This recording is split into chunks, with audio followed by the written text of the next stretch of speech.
Long time ago, but I've always been solution driven, even at a young age, liking to solve problems, puzzles. So when I finished my high school, I got an opportunity to apply to this tech university. I got accepted and went for it and never looked back. Thank you for sharing that. Building on your journey here at the National Bank of Rwanda, you're part of the ICTD Directorate. And for some people who are hearing that for the first time, they might not know some of its roles or functions. Do you mind breaking them down for us? Maybe before I speak about what we do in the ICT Directorate, let's talk about the National Bank of Rwanda mandate, right? Yeah. We talk about financial stability, price stability, and financial inclusion. The ICT Directorate directly supports that mandate through our IT ecosystem.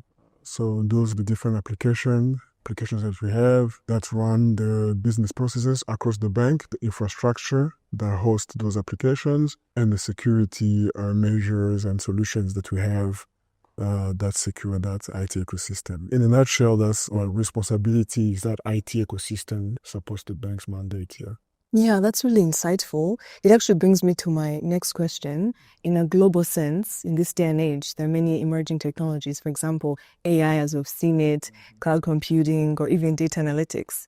So how have these tools enhanced, the bank's operations, or how people even engage with technology? Our main goal is to support the bank mandate through our IT ecosystem.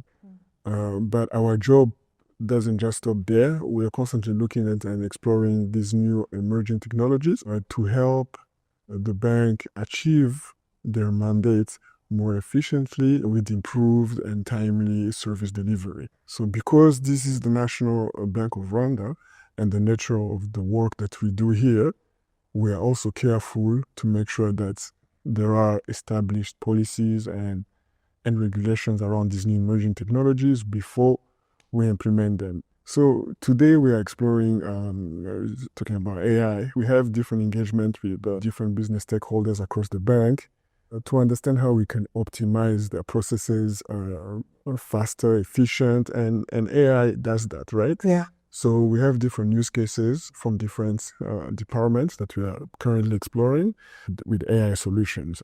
Hopefully in the future, the next time we speak, those solutions will be live and in our IT ecosystem as well. Yeah.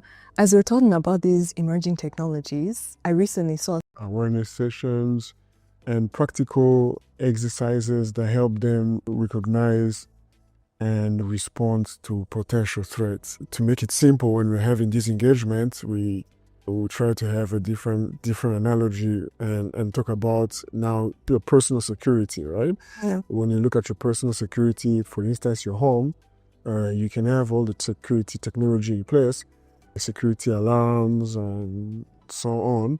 But if you leave your home without switching on that security alarm or without locking your door, then you're opening up to compromise your home security. So it's the same thing here as well, just be aware and it will help our resilience when it comes to cybersecurity.